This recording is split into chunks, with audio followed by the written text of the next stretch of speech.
Muy buena tarde, queridos hermanos de la Iglesia Adventista de A Coruña. Es un placer y un privilegio para mí nuevamente dirigirme a ustedes en esta ocasión. Agradezco a Dios por la oportunidad y a sus autoridades también por poder tener este espacio. Gracias al Señor también porque iniciamos un nuevo año. Gracias al Señor en lo particular también por el nuevo lugar en que estamos. Y a ustedes también por esas muestras de afecto y de cariño que han tenido para con nosotros. Gracias por esos mensajitos, gracias por estar pendiente, gracias por esa despedida. Siempre nos unirá una misma fe y siempre en nuestros corazones estará la Iglesia de Coruña, ¿no? Hasta la eternidad. Nunca desperdiciaremos alguna oportunidad para servirles y en esta ocasión agradezco también por permitirme hacerlo, ¿no? A la distancia. Gracias nuevamente. Los invito a inclinar su rostro para tener una palabra de oración. Oremos. Señor Dios nuestro, a esta hora de la tarde te quiero agradecer porque nos permite, Señor, la bendición de poder tener, Señor, tu palabra. Gracias porque a pesar de la semana que hemos tenido, Señor, tú, Señor, nos permites llegar al descanso, al reposo sabático, dejando nuestras cargas a un lado y sabiendo que tú, Señor, estás con nosotros. Estas 24 horas te las dedicamos, Señor, que sean para tu honra y tu gloria. Dirígenos, Señor, abre nuestra mente y prepáranos para recibir tu bendición. En el nombre de Cristo Jesús. Amén. Muy bien. Hace unos sábados atrás tuve también el privilegio de tener la lección de escuela sabática, que ha estado muy hermosa, ¿no? Siempre con el profeta mayor Isaías, y hacíamos alusión a la parte introductoria, ¿no? Y recuerdo que en esa ocasión leíamos un poco Isaías capítulo 5. Y en la parte especial, en el capítulo 5, había una parábola que hicimos una alusión de una forma breve, ¿no? Y el autor en esta ocasión no se detuvo, pero me llamó la atención el poder extraer un mensaje, porque Jesucristo, 800 años después, saca, ¿verdad?, un mensaje importantísimo para su pueblo. Y quiero adentrarme un poco en ella para tomar algunos conceptos, hacerlo de una forma introductoria y trazar un mensaje corto, ¿sí? Así de que quiero que vayamos rápidamente a Isaías capítulo 5 y vamos a detenernos a leer el versículo 1 y el versículo 2.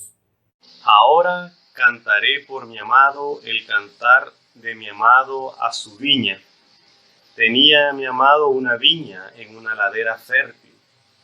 La había cercado y despedregado y plantado de vides escogidas. Había edificado en medio de ella una torre y hecho también en ella un lagar, y esperaba que diese uvas, y dio uvas silvestres. Que el Señor bendiga su palabra, ¿no? Tratemos de no perder este pasaje porque vamos a hacer una alusión de ida y vuelta en el Evangelio, ¿no? Qué maravilloso, ¿no? Isaías cómo hace una alusión. Dice que el amado ha plantado una viña, y la ha plantado en una ladera fértil.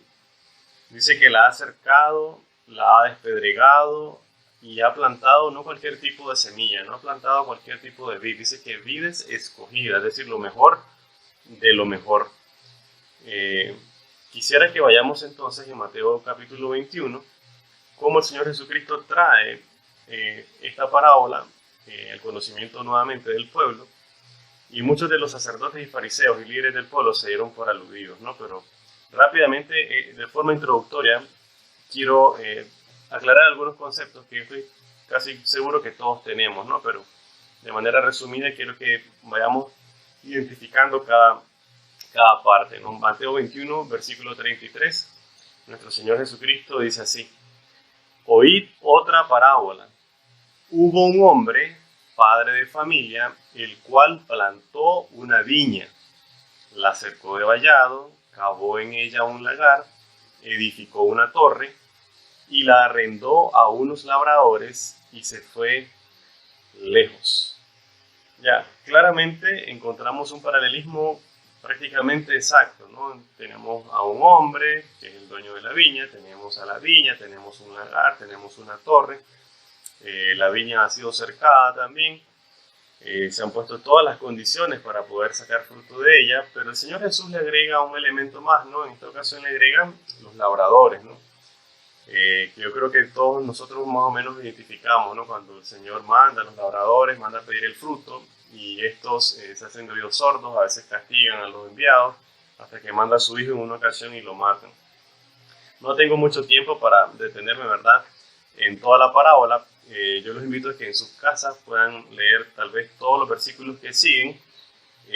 Me llama la atención, por ejemplo, el 43, ahí del mismo capítulo, y el 45, para que tengamos un poco el concepto que el Señor Jesús quería transmitir, ¿no?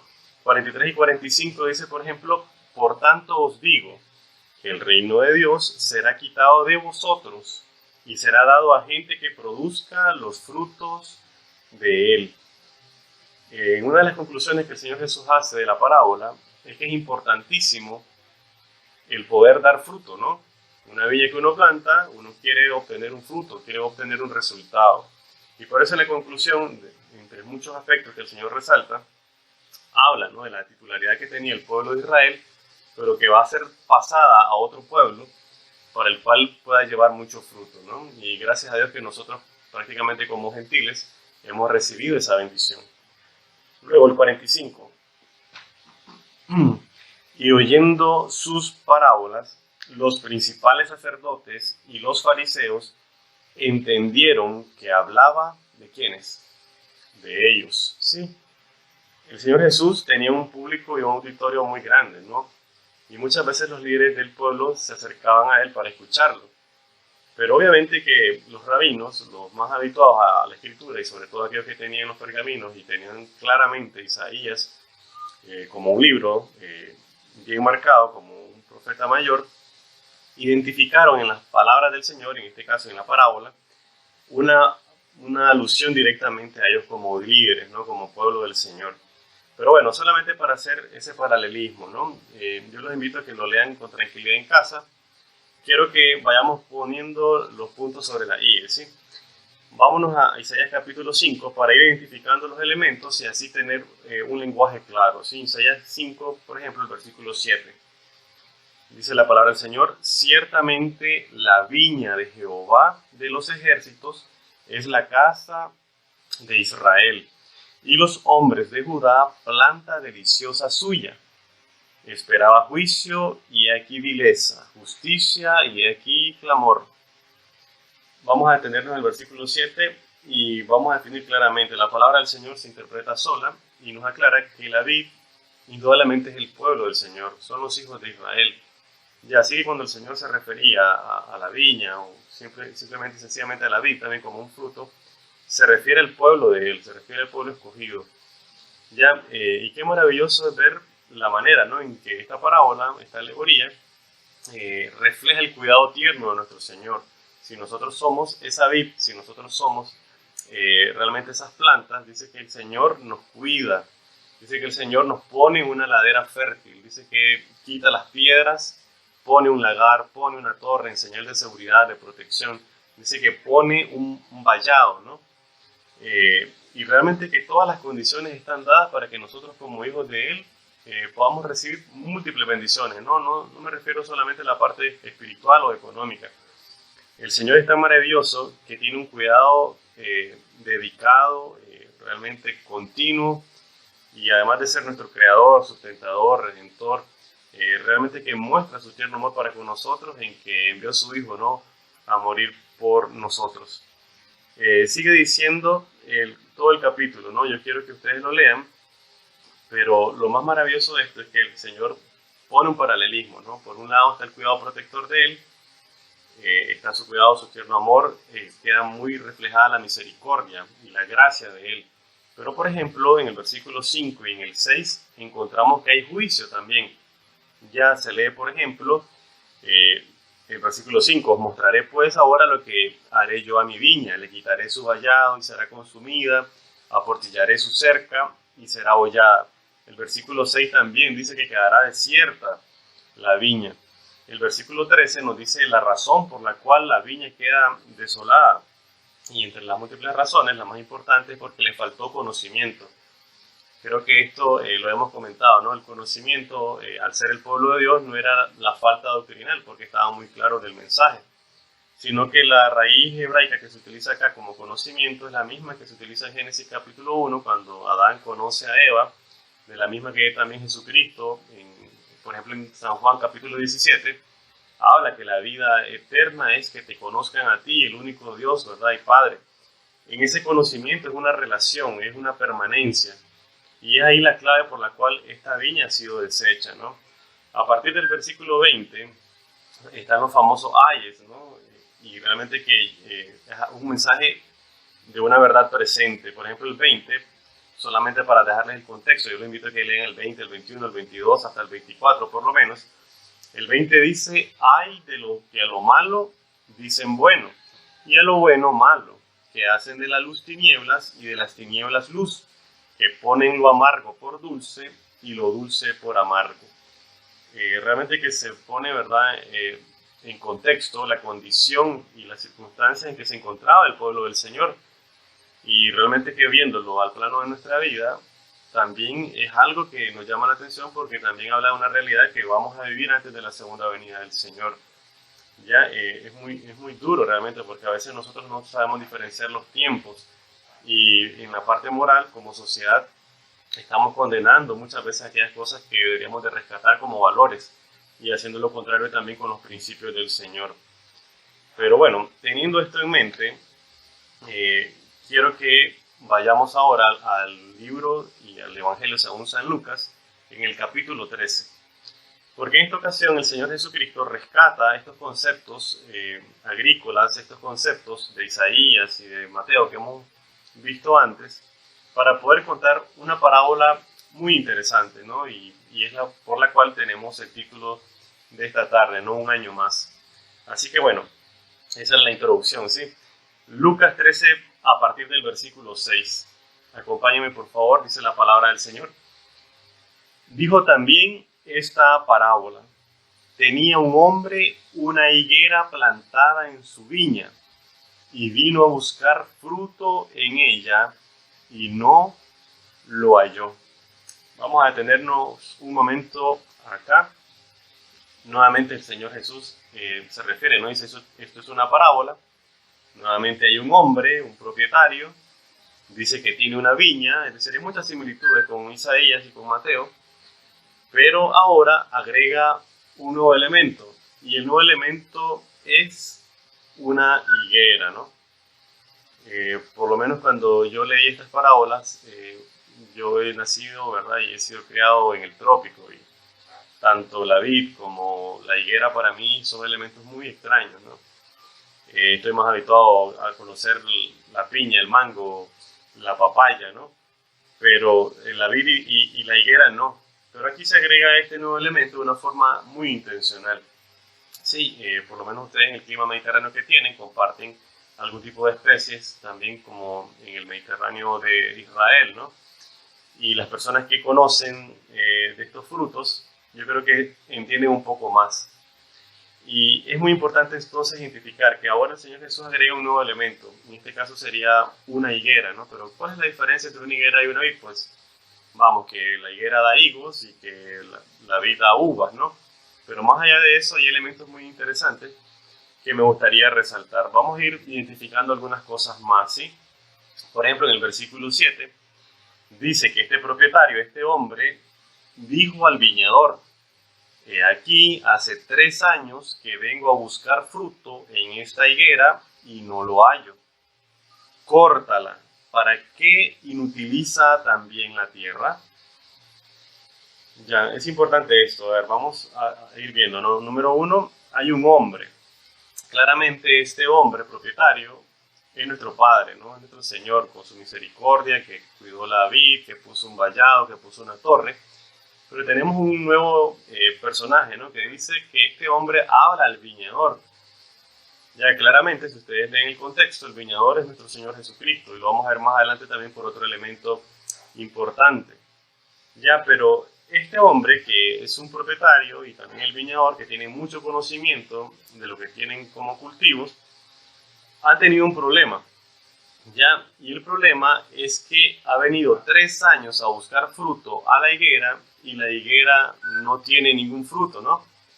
Pero también hace una pregunta, dice, ¿para qué inutiliza también la tierra? Ya, he pasado una imagen que en este momento va a ser proyectada, en la cual creo que es la que más se habitúa, ¿no?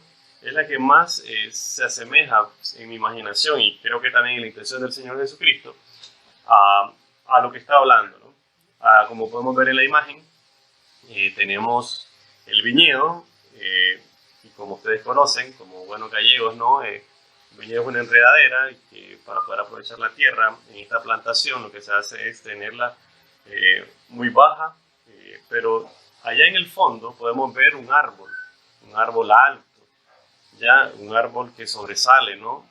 Tiene sus hojas bastante frondosas.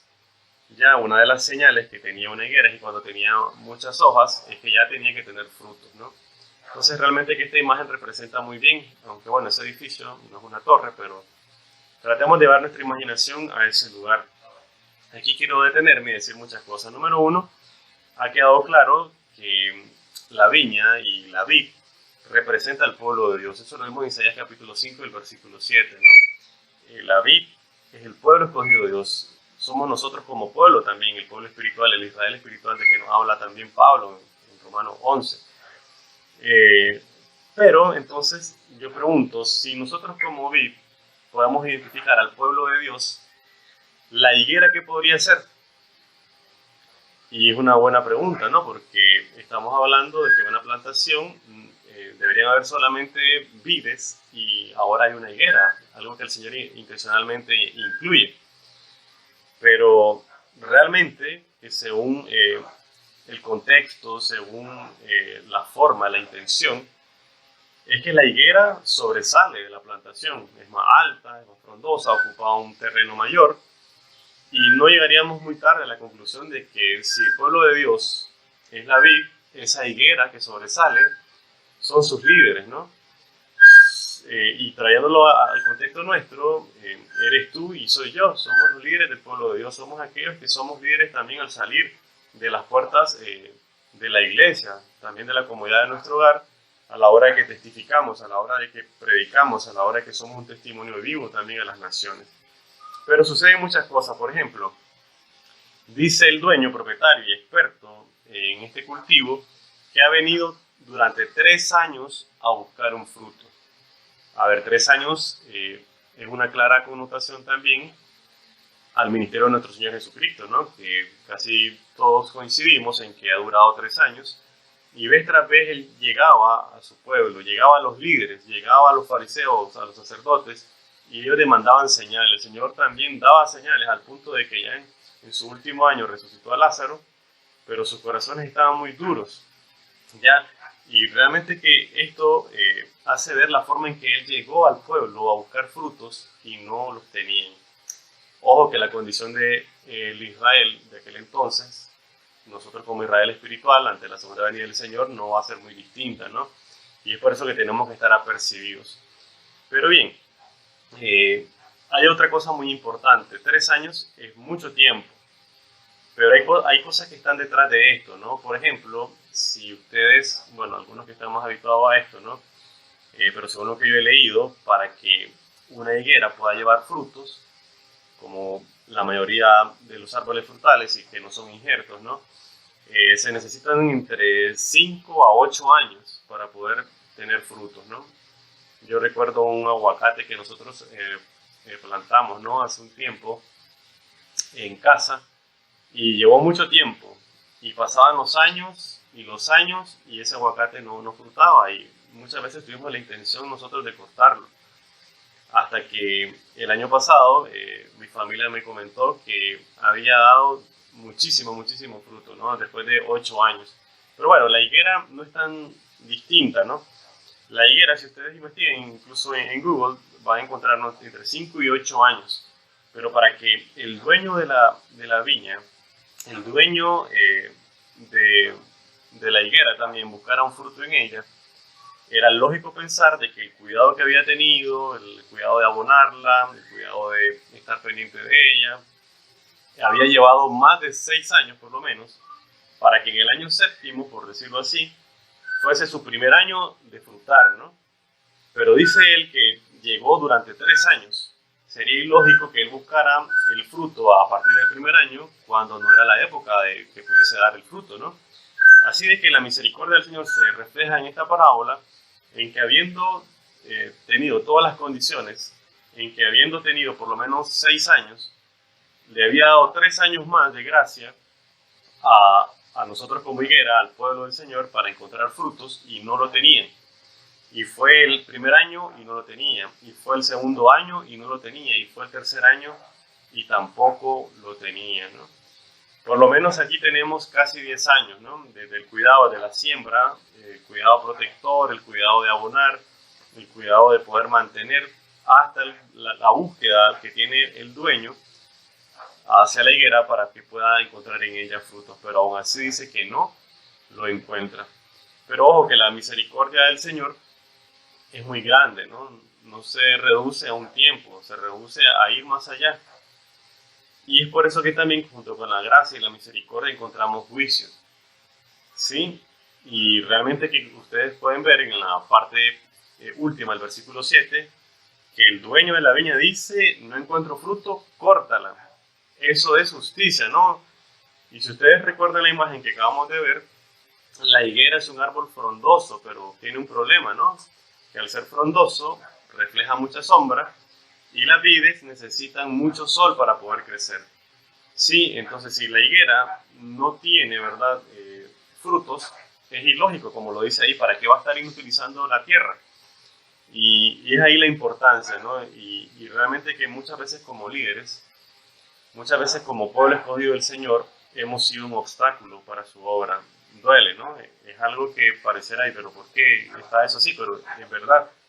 Si la higuera está ahí y solamente está ocupando la tierra, como ustedes pueden ver, puede incluso inutilizar a más de 30 plantíos, ¿no?, de vides, en las cuales pudiesen llevar mucho fruto. Entonces, si la higuera tuviese realmente fruto, sería algo aprovechoso, pero si no, más bien es un obstáculo. No sirve para nada, ¿no? Y vez tras vez el Señor habla de la higuera. Incluso después de Mateo 24 encontramos que Él maldice la higuera y se seca, ¿no? Es que realmente al Señor le gustaba mucho estas connotaciones de las parábolas agrícolas por la gran importancia y el impacto que tenía en las mentes de sus seguidores. Pero bueno, miremos entonces la importancia y la maravillosa forma en que el Señor da una responsabilidad, pero esa responsabilidad también demanda un juicio, ¿no? Y por eso el dueño dice, córtala. Pero en el versículo 8 encontramos algo que el viñador hace, ¿no? Miren el versículo 8 lo que dice. Él entonces respondiendo le dijo, Señor, déjala todavía este año hasta que yo cabe alrededor de ella y la abone. Qué maravillosa palabra del Señor, ¿no? Realmente que encontramos su misericordia durante los 6 primeros años, luego año tras año, en el séptimo, el octavo, el noveno, va a buscar el fruto, no lo hay, pero ahora el viñador le dice, Señor, no la corte, por favor no la corte, permítele ahora un año más, como es el título de esta meditación, un año más, ¿sí?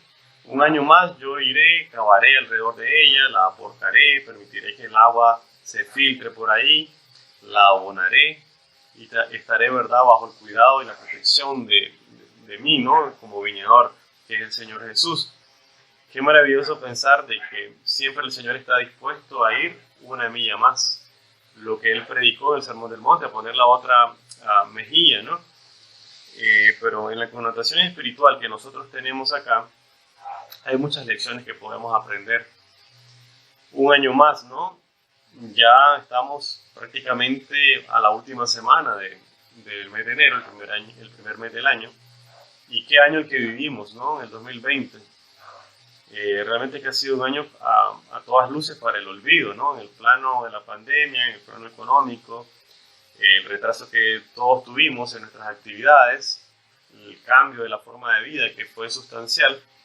Pero realmente que yo me pregunto, ¿no? Y siempre hago este autoexamen. En este año que pasó, es el mismo Cristian el que ha terminado. ¿Cómo comencé yo el 2020 y cómo lo terminé en el nivel espiritual, en el nivel personal? Muchas veces cuando inicia un año nos proponemos muchas metas, ¿no? Y eso es algo común. Tanto en el plano personal, qué sé yo, aprender un nuevo idioma, aprender a tocar un instrumento, el optar por una nueva carrera universitaria o técnica, que es aprender un oficio. También puede ser que nos hayamos propuesto algo tan tan sutil como bajar de peso, ¿no? Después de esa buena comida que hemos tenido. Pero que pronto nos desanimamos, ¿no? Ya 15 de enero muchas veces nos desanimamos porque no hemos cumplido las tareas. Pero realmente que tenemos un recurso valioso que es el tiempo. Y en este año más, yo me imagino al Señor Jesucristo diciendo, bueno, Cristian a lo mejor no progresó mucho en el 2020. De manera espiritual, a lo mejor su carácter no se edificó, aún con la pandemia, aún en el crisol, el fuego no fue capaz de pulirlo. Y qué duro realmente verlo así, ¿no? Porque yo digo, si realmente el Evangelio se predica a través de la forma en que nosotros compartimos con los demás, y yo al final del año digo, yo no fui capaz de regalar una camisa a mi prójimo, de regalar un pan al hambriento, de vestir al desnudo, de visitar al que estaba en la cárcel, yo realmente me siento como estancado, ¿no? Pero es maravilloso pensar de que el Señor nos da un nuevo recurso, no solamente en el plano personal, sobre todo en el plano espiritual, ¿no? Y dice, déjalo todavía este año. Y este es el mensaje que yo quisiera dejar tanto para mí como para ustedes, ¿no? Iniciamos este nuevo año y realmente que yo creo que todos tenemos algunas metas, ¿no? Pero yo quisiera que reflexionáramos sobre qué meta espiritual te has propuesto para este año, ¿no? ¿Ha llevado fruto para el Señor? Pablo habla de algunos frutos del Espíritu, ¿no? En Gálatas 5:22, el fruto del Espíritu es amor. Ya en singular es amor, luego del amor, el gozo, la paz, la paciencia, etcétera, ¿no?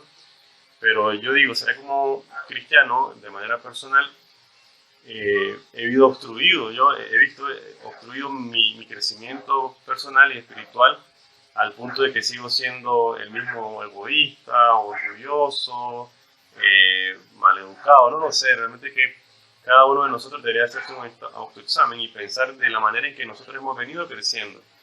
Sí, pero el Señor nos llena, ¿verdad? Con un mensaje muy, muy especial, no solamente un mensaje en el cual nos dice que está su vallado, está su torre, está todas las condiciones para que nosotros seamos fértiles, pero aún si hemos fallado, aún si en el año que pasamos, en el año del crisol, en el año de la pandemia, no hemos tenido el fruto que deberíamos de haber tenido, el Señor dice, te regalo el 2021. Y el versículo 9 dice, y si diere fruto, bien, y si no, le damos otro año. No. Y si no, la cortarás después. Qué maravillosa la misericordia del Señor, porque también tiene, ¿verdad? Así como en su plenitud la misericordia nos alcanza, existe también la justicia, ¿no? Y el Señor nos dice que somos llamados también a juicio, como el pueblo de Israel, por ejemplo, en Isaías capítulo 5, ¿no? Quiero terminar en Juan capítulo 15, el versículo 5. ¿Cuál es la clave para que nosotros este año seamos muy productivos? Dice la palabra del Señor en el versículo 5, yo soy la vid, vosotros los pámpanos, es decir, las ramas. El que permanece en mí y yo en él, este lleva mucho fruto, porque separados de mí, nada podéis hacer. Esta es la clave, queridos hermanos, ¿no? El pueblo del Señor fue rechazado porque le faltó el conocimiento, le faltó ese religare, ¿no? Esa forma de ligarse al Señor, esa forma de conocerle día a día, esa forma en que no caminó con Él y Dios se lo llevó porque realmente que Él reflejaba el carácter del Señor. No hay otra fórmula en la cual nosotros podamos producir al 100 por 1 como se nos demanda, sino es que estamos pegados a la vid. No hay otra fórmula en la cual nosotros podamos obtener la victoria, sino ha sido de la mano del Señor. Así que en este año que recién ha empezado, si aún las metas que nos habíamos propuesto el 1 de enero se han visto obstruidas, tenemos más tiempo, ¿no? Y el Señor dice, déjalo un año más. Así que yo quisiera aprovechar este año para poder rendir frutos para el Señor. Tanto en la parte espiritual como en el rendimiento personal, el Señor ha prometido estar con nosotros todos los días hasta el fin del mundo. Así que quería compartirles ese mensaje, que sea un año de bendición. El Señor no ha prometido que van a faltar las pruebas, ¿no? Incluso en el Salmo 23 encontramos que andaremos por el valle de sombra de muerte. Pero la actitud del cristiano es no temer mal alguno, porque su vara y su callado nos infunden aliento, ¿no? Así de que tengamos buen ánimo, venga lo que venga, nuestra mirada estará puesta en el Señor. Venga lo que venga, si nosotros estamos asidos, estamos forjados, pegados a la vida verdadera que es nuestro Señor, no tenemos por qué temer. Así que asintamos en la fe, digamos con fervor que el Señor está próximo a venir y que eso me da más un aliento para poder llevar fruto al 100%. Ahí donde están, quisiera que oremos brevemente para despedirnos este hermoso viernes, esta semana, agradeciendo a Dios por sus bendiciones. Oremos. Padre nuestro que estás en los cielos, bendito y alabado es tu nombre, Señor. A esta hora te damos las gracias por la oportunidad que nos da, Señor, de abrir tu palabra. Señor, hace ya más de 3 semanas que hemos empezado, Señor, este año. Un año, Señor, que lo hemos empezado, por lo menos en la parte personal, Señor, con mucho temor. Yo te ruego, Padre, de que, como dice tu palabra, Señor, en el día que temo, yo en ti confío, Señor. No sabemos qué nos deparará, no sabemos qué pasará, Señor, pero tu compañía está garantizada y eso, Señor, nos da esperanza. Padre, hemos recibido este mensaje sabiendo que como líderes de este mundo que perece, tú, Señor, nos has cuidado, nos has protegido, has mostrado tu gloria, Señor, en este año que pasamos, pero también demandas que de nosotros hayan frutos. Permite, pues, Señor, si no hemos obtenido los mejores resultados, que este año sea el año de la bendición, el año en que yo me asemeje más a ti, el año en que todos aquellos defectos, aquellos pecados, Señor, queden a un lado, y yo, Señor, cargue mi cruz y te siga, Padre. Desde ya deponemos, pues, Señor, toda obra de impiedad, deponemos, Señor, todo pecado, sabiendo, Señor, que junto a ti nunca pereceremos. Bendice a tu iglesia, bendice a esta hermosa Grace, Señor, de A Coruña, que tu gracia y tu amor se manifieste día a día, sábado a sábado, mes a mes, Señor, siempre alentándonos unos a otros con la hermosa esperanza de tu próximo regreso. Guárdanos de todo mal, bendice este sábado de principio a fin, y que sea un sábado de bendición, Señor. Que sea un sábado, Señor, en el que podamos rendir frutos para tu honra y tu gloria. Todo esto te lo rogamos en el nombre de Cristo Jesús. Amén. Que tengan todos un feliz y bendecido sábado.